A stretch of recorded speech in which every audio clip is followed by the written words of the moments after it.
이 새벽 주께서 우리에게 주신 말씀은 히브리서 2장 1절로 18절의 말씀입니다. 히브리서 2장 1절로 18절의 말씀을 저와 함께 한 절씩 교독해서 봉독해 올리겠습니다. 그러므로 우리는 들은 것에 더욱 유념함으로 우리가 흘러 떠내려가지 않도록 함이 마땅하니라.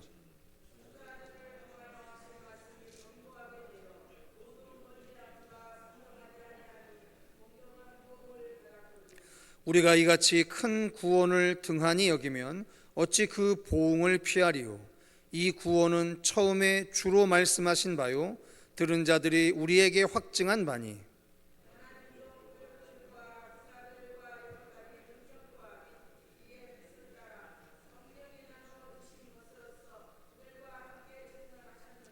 하나님이 우리가 말하는 바 장차 올 세상을 천사들에게 복종하게 하심이 아니니라.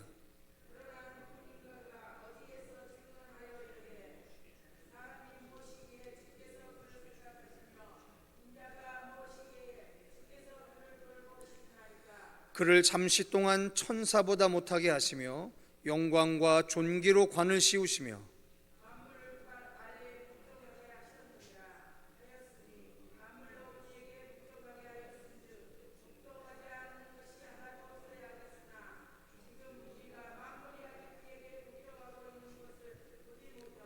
오직 우리가 천사들보다 잠시 동안 못하게 하심을 입은 자 곧 죽음의 고난 받으심으로 말미암아 영광과 존귀로 관을 쓰신 예수를 보니 이를 행하심은 하나님의 은혜로 말미암아 모든 사람을 위하여 죽음을 맛보려 하심이라.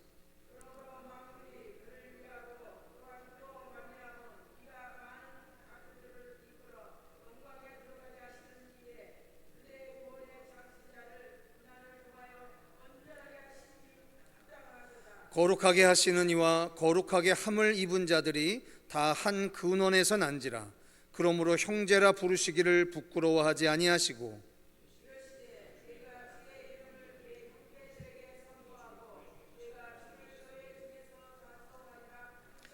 또다시 내가 그를 의지하리라 하시고 또다시 볼지어다 나와 및 하나님께서 내게 주신 자녀라 하셨으니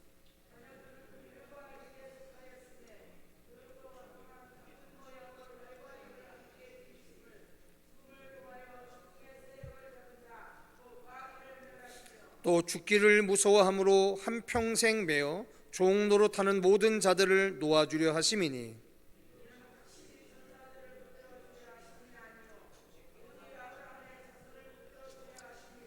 그러므로 그가 범사의 형제들과 같이 되심이 마땅하도다.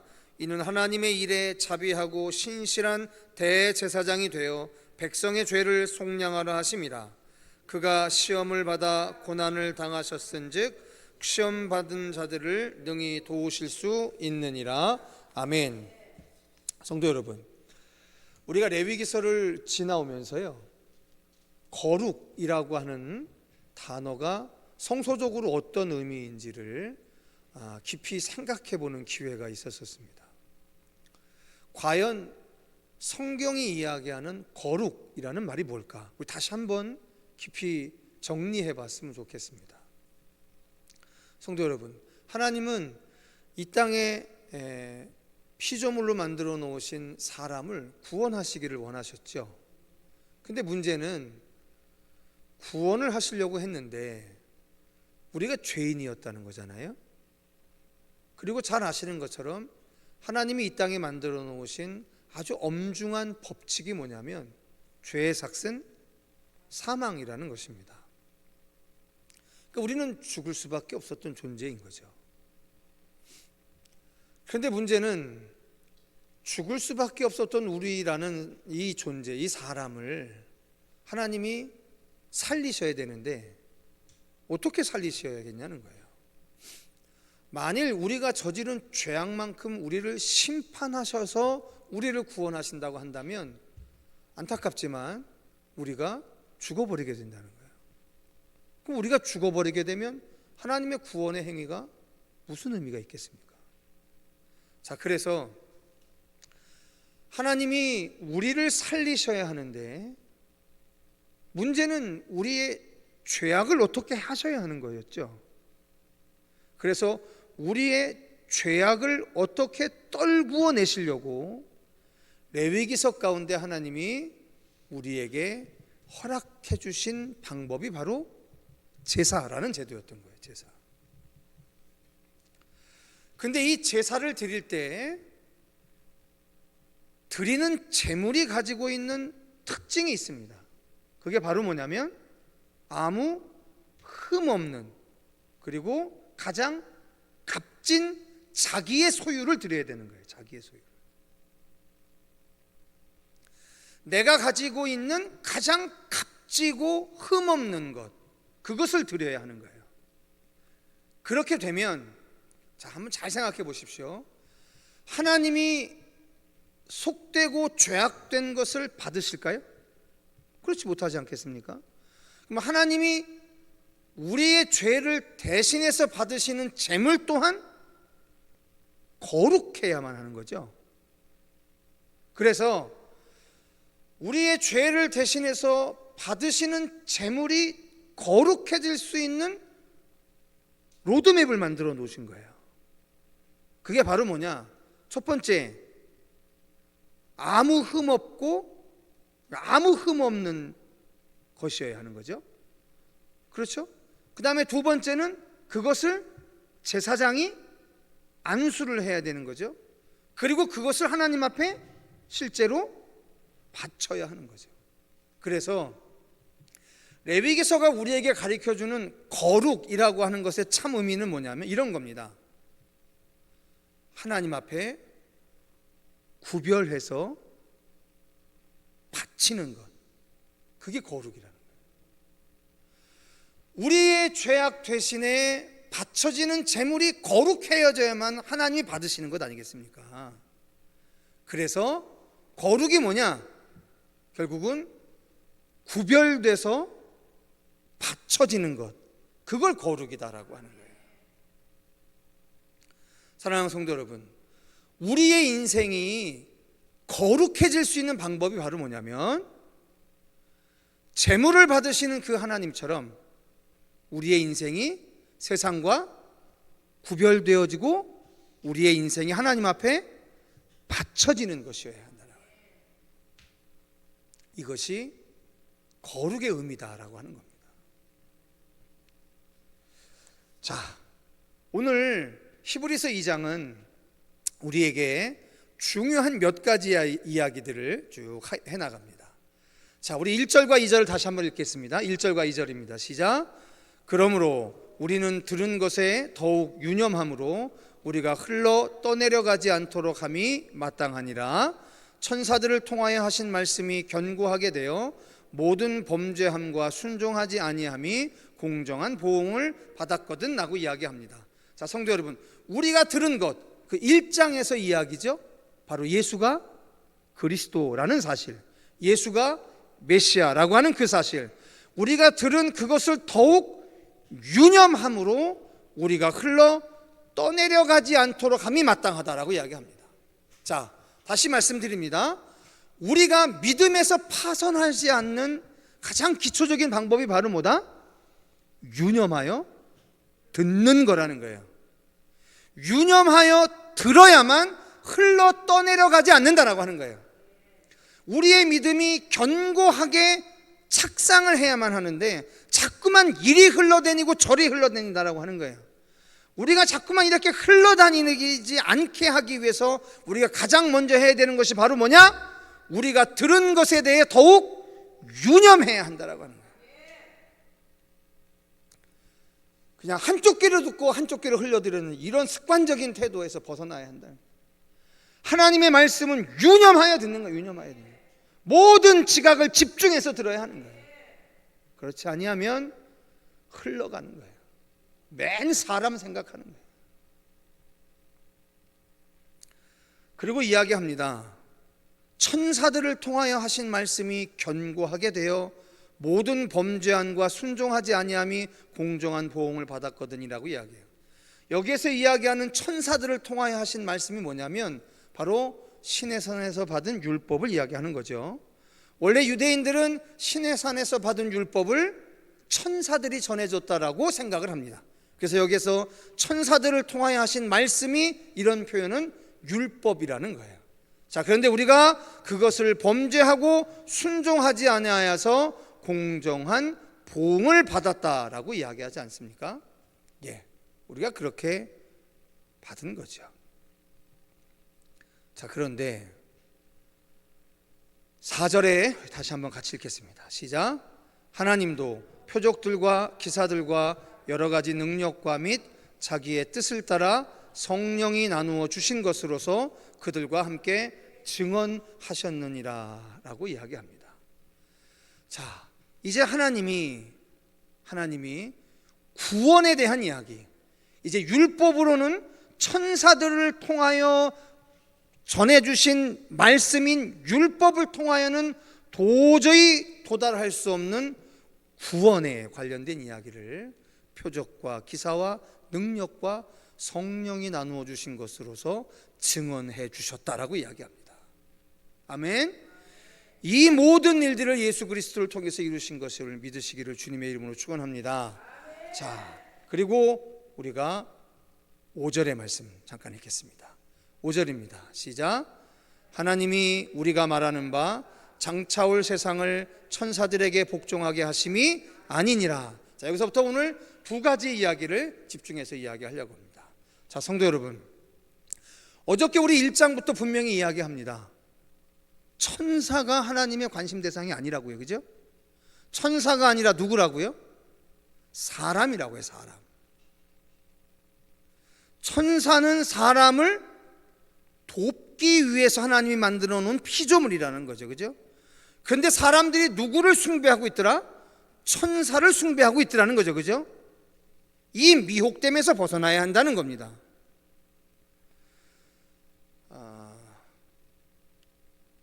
분명히 이야기합니다. 천사들에게 복종하게 하려 하심이 아니라는 거예요. 예수 그리스도를 통해서, 예수 그리스도의 십자가 사역을 통해서 우리에게 이루신 구원은 천사들을 복종하게 하려고 하는 것이 아니라는 거예요. 누구예요? 사람, 우리를 복종하게 하려 하심이다라고 하는 거예요. 우리를. 그러면서 이런 얘기합니다. 누구인가가 어디에서 증언하여 이르되 사람이 무엇이기에 주께서 그를 생각하시며 인자가 무엇이기에 주께서 그를 돌보시나이까. 여러분, 이거 어디서 들어보신 거죠? 시편 2편에 나오는 내용이죠. 시편 8편에 여호와 우리 주여, 주의 이름이 온 땅에 어찌 그리 아름다운지요, 주의 영광이 하늘을 덮었나이다. 이렇게 시작하는 시편 8편의 중간쯤에 이런 말이 나옵니다. 사람이 무엇이기에 주께서 그를 생각하시며 인자가 무엇이기에 주께서 그를 돌보시나이까라고 됩니다. 자, 성도 여러분, 이거 되게 중요한 단어 하나를 다시 기억하셔야 합니다. 어느 순간서부터 인자라는 말이 나옵니다. 인자가 무슨 뜻이죠? 사람의 아들이라는 뜻이죠. 그죠? 이전까지의 모든 사람들은 자기들의 메시아, 자기들을 구원할 그리스도가 어떠한 존재라고들 착각을 했냐면, 하늘에 나타나서 저 하늘에서 영광으로 모든 사람들이 와 하는 존재로 그리스도가 오실 것이다, 메시아가 오실 거다 생각을 했던 거예요. 그러니까 천사를 숭배하는 거죠. 천사들은 날개를 달고서 날아다니니까, 사람이 아니니까, 그래서 천사를 숭배하는 거예요. 사람들이 이 무식하게. 그런데 정작 하나님이 구원을 하시기 위해서 구원자로 보내시는 이, 그리스도로 보내시는 이, 메시아로 보내시는 이의 정체가 바로 누구다? 인자, 사람의 아들, 즉 똑같은 사람이라는 거예요. 유대인들이 왜 예수를 그리스도로 영접하지 못했느냐? 예수가 누구였기 때문에. 사람의 아들이었잖아요. 요셉과 마리아의 아들이었잖아요. 그러니까 어떻게 똑같은 사람 중에 메시아가 오느냐? 어떻게 똑같은 사람 중에 그리스도가 오느냐? 더더군다나 사람에 의해서 죽임을 당한 예수가 어떻게 그리스도냐라고 거부하는 거잖아요. 그런데 이 이야기를 시편 8편부터 얘기하고, 그리고 여러분 가장 결정적으로 선지자들 중에 인자가 메시아로 올 것을 예언했던 사람이 바로 에스겔 선지자였잖아요. 에스겔 선지자. 구약 성경에 계속 인자 얘기가 나오는 거예요. 하나님의 아들이 아닌 거죠. 하나님의 아들이 사람의 아들로 왔다는 거예요.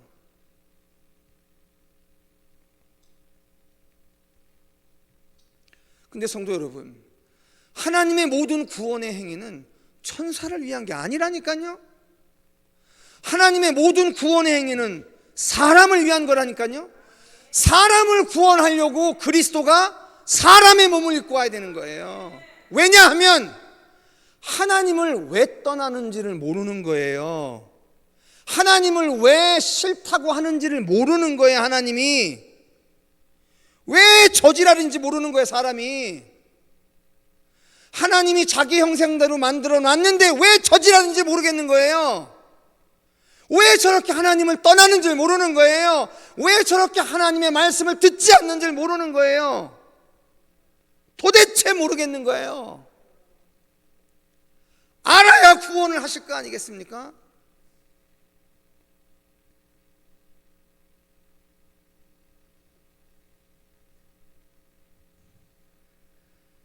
그래서 사람의 몸을 입고 사람의 아들로 오시는 거예요.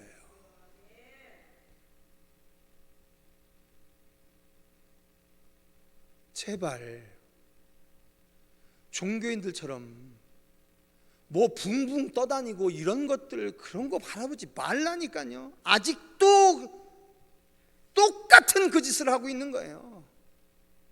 여러분, 눈에 보이지 않는 그 존재를 갈급해서 이 산 쫓아다니고 저 산 쫓아다니고 이 사람 쫓아다니고 저 사람 쫓아다니지 말고 당신들 바로 옆에 있는 사람을 주목하란 말이에요. 맨 자기 옆에 있는 사람들은 욕하고 판단하고 정죄하고, 아휴,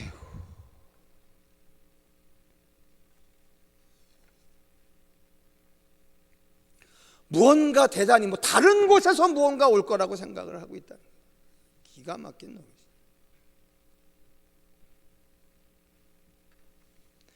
여러분, 빌립보 교회에 보내는 편지에 사도 바울이 이런 얘기해요. 사람의 모양으로 나타나사 자기를 낮추시고 죽기까지 복종하셨으니 곧 십자가에 죽으심이라.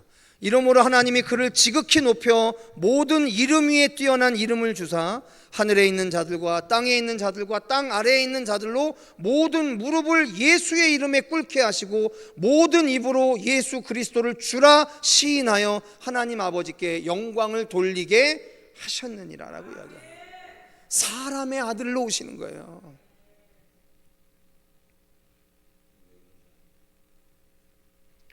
그리고 우리가 또 읽게 될 히브리서 12장에 우리 그 유명한 말이 있지 않습니까? 믿음의 주요 또 온전하게 하시는 이인 예수를 바라보자. 그는 그 앞에 있는 기쁨을 위하여 십자가를 참으사 부끄러움을 개의치 아니하시더니 하나님 보좌 우편에 앉으셨느니라라고 이야기하잖아요.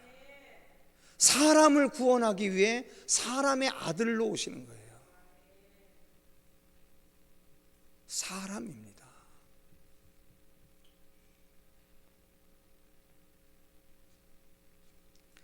자, 우리 11절 말씀 읽겠습니다.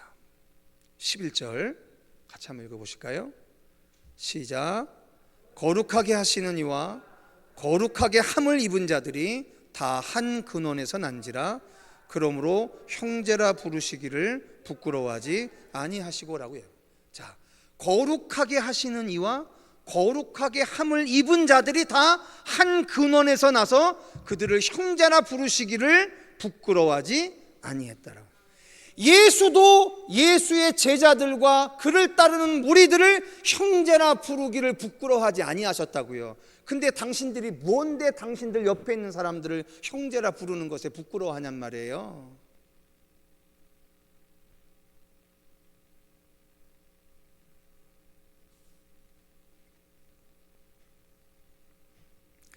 그리고요, 기가 막힌 이야기가 있습니다. 12절입니다. 이르시되 내가 주의 이름을 내 형제들에게 선포하고 내가 주를 교회 중에서 찬송하리라 하셨으며라고 합니다. 여러분, 이게 무슨 구절인지 잘 이해가 안 가시죠? 기가 막힌 구절입니다. 다 같이 시편 22편을 찾아가 보겠습니다. 시편 22편입니다. 제가 예레미야 애가서 할 때 맨 마지막에도 내가 정말 여러분들과 깊이 묵상했던 말씀입니다. 시편 22편의 말씀이에요. 자, 1절만 읽겠습니다. 1절만. 시편 22편 1절입니다. 시작. 내 하나님이여, 내 하나님이여, 어찌 나를 버리셨나이까? 어찌 나를 멀리하여 돕지 아니하시오며 내 신음소리를 듣지 아니하시나이까? 여러분, 이 시편 22편 기억나시죠? 이 1절도 기억나시죠? 그래서 이 1절의 말씀을 예수님이 어디에서요? 십자가에서 죽으실 때 인용해서 쓰신 거잖아요. 그죠? 엘리 엘리 라마 사박다니는 예수님이 십자가에서 독창적으로 하신 말씀이 아니라고요. 원래 시편 22편에 다윗이 이미 하나님 앞에 드렸던 그 시편 22편을 암송하신 거라고요. 그런데 왜 암송하셨냐면, 많은 사람들이 착각합니다. 내 하나님이여, 내 하나님이여, 어찌 나를 버리셨나이까 하니까, 예수님이 하나님이 아무 일도 안 하시는 거에 대해서 섭섭해서 이렇게 부르짖었나 보다라고 생각을 하는데, 그게 아니라고 했죠. 그죠? 슬픔과 탄식으로 드리는 찬양이라는 뜻을 가지고, 여러분, 이 시편 22편의 맨 끝을 보시면 돼요. 왜 다윗이 이렇게 시를 시작했냐면, 다음과 같은 결론을 맺으려고 이렇게 시작을 하는 거예요. 유대인들은 하나님을 찬양할 때 그 찬양하는 방법이, 우리는 좋다 좋다 좋다 좋다 좋다 하면서 찬양하는 것만을 찬양한다라고 생각하는데, 유대인들은 슬프다 슬프다 슬프다로 시작해서도 찬양한다는 거예요. 그건 걔네들의 방식이에요. 하나님을 찬양하는 두 가지의 방식 중에 하나인 거예요. 그래서 내 하나님이여, 내 하나님이여, 어찌 나를 버리셨나이까, 이렇게 탄식으로 시작하는 시편이 어떻게 끝나나를 보는 거예요. 다 같이 27절, 28절, 29절, 30절, 31절 읽겠습니다. 시편 20, 시작. 땅의 모든 끝이 여호와를 기억하고 돌아오며 모든 나라의 모든 족속이 주의 앞에 예배하리니, 나라는 여호와의 것이요 여호와는 모든 나라의 주제심이로다. 세상의 모든 풍성한 자가 먹고 경배할 것이요 진토 속으로 내려가는 자 곧 자기 영혼을 살리지 못할 자도 다 그 앞에 절하리로다. 후손이 그를 섬길 것이요 대대의 주를 전할 것이며 와서 그의 공의를 태어날 백성에게 전하며 주께서 이를 행하셨다 할 것이로다. 이렇게 끝나는 겁니다. 여러분, 시가 어떻게 시작됐냐면, 내 하나님이여, 내 하나님이여, 어찌하여 나를 버리셨나이까로 시작했다니까요. 근데 그 끝이 어떻게 끝나요? 모든 세상이 그 하나님의 앞에 와서 예배하겠다는 거예요. 예배하는 것에서 끝나는 게 아니라 그 하나님을 다음 세대에 전한다라고 기록하고 있잖아요.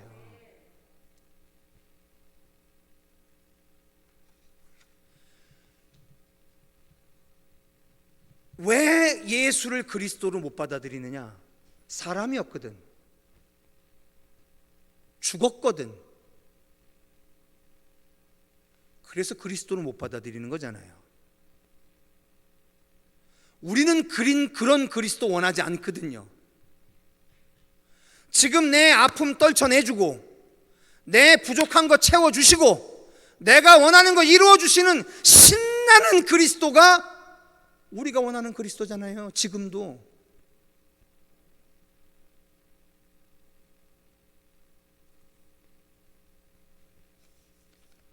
그런데 오늘 2장의 끝이 이렇게 끝나는 거예요. 들으세요. 죽음을 통하여 죽음의 세력을 잡은 자 곧 마귀를 멸하시며 또 죽기를 무서워함으로 한평생 매어 종노릇하는 모든 자들을 놓아주려 하심이니라고 씁니다. 예수가 왜 죽었어요?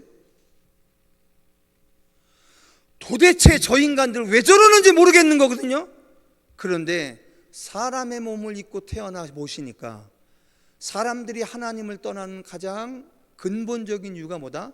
죽음이 무서워서 그러는 거예요. 죽을까봐 무서워서 하나님을 떠나는 거예요. 그래서 주님이 자기가 죽기까지 순종하니까 그 죽음의 권세를 극복해내신 거예요. 그리스도이신 예수가 사람이 왜 하나님을 떠나고 하나님과 멀어지느냐를 봤더니 사람의 몸을 입고 태어나서 결국은 다 죽을까봐 하나님을 떠나더라는 거예요. 살려고. 그래서 그 죽음의 권세를 극복하려고 당신이 죽기까지 뭐 했다고요? 순종했다고요. 죽기까지 순종해서 온전함을 이뤘다고요. 이게 히브리서의 이야기인 거예요. 아니, 신약성경 전체의 이야기고 복음의 전체의 이야기인 거예요. 성도 여러분, 다시 말씀드립니다. 예수가 구원을 온전하게 하신 방법이 뭐다? 죽기까지 순종해서 온전하게 된 거예요. 그러면 서재순 권사님, 어떻게 하나님 앞에 순종할래요? 어떻게 하나님 앞에 순종할래요?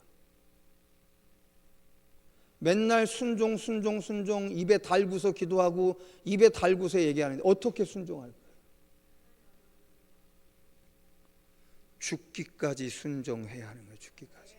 그래야 우리의 신앙이 온전해지는 거예요. 살려고 하는 사람 투성인 교회에서 온전함을 이룰 방법이 있겠습니까?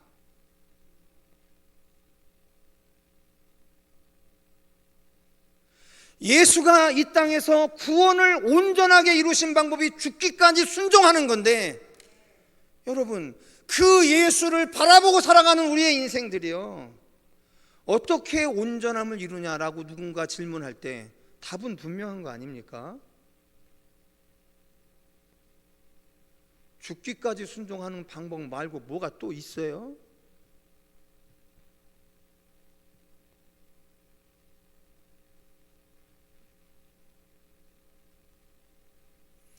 그러면서 이런 얘기 하시잖아요. 시험을 받아 고난을 당하셨은즉 시험 받은 자들을 능히 도우실 수 있느니라 라고요. 성도 여러분, 우리가 세상을 어떻게 도울까요? 제가 투병 중인 우리 김성훈 집사님한테 늘 하는 얘기가 있습니다. 집사님, 잘 겪어내십시오. 그래야 어느 날인가 병원에서 사형 선고했는데, 그래서 더 이상 소망할 것이 없는데, 그래서 절망하고 울고 있는데 누군가가 소망을 이야기해 줘야 되지 않겠냐고. 목사는 강단에서 기록된 말씀밖에 못 전한다고. 근데 집사님은 이걸 이겨내시면 그들에게 정말 보이는 희망이 되실 거라고. 고난을 당해야 고난당한 사람을 위로할 수 있지 않겠습니까? 그러면 여기 앉아 계신 모든 분들, 이제까지 당한 그 고난을 자꾸만 울고 불고 하지 마시고요, 예수가 가슴 안에 있는 여러분들이 당한 모든 고난이, 나 같은 고난을 받은 사람을 위로하게 하시려고 하는 하나님의 섭리였다라고 그렇게 생각해야 되는 거지, 맞지 않아요? 제발 기록된 말씀대로 생각하고 말씀대로 판단하자니까요. 말씀을 벗어나면 다 종교예요. 그건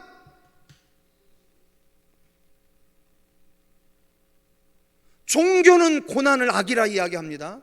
신앙은 고난은 세상을 위로하는 하나님의 지혜인 거예요. 그래서 예수가 우리의 죽음을 위로할 수 있는 거예요. 우리가 그 예수 보고 살아가는 거죠. 충분하십니다. 여기 앉아 계신 분들 충분하십니다. 사람을 위로하고 세상을 위로할 충분한 자격을 갖고 계신 분입니다. 그러니 그것을 가지고 하나님 원망하고 울부짖고 도망다니지 말고 그걸 가지고 세상을 위로하고 사람을 위로하는 인생으로 사세요. 그러면 우리 위대한 인생이 될 겁니다. 찬송하겠습니다.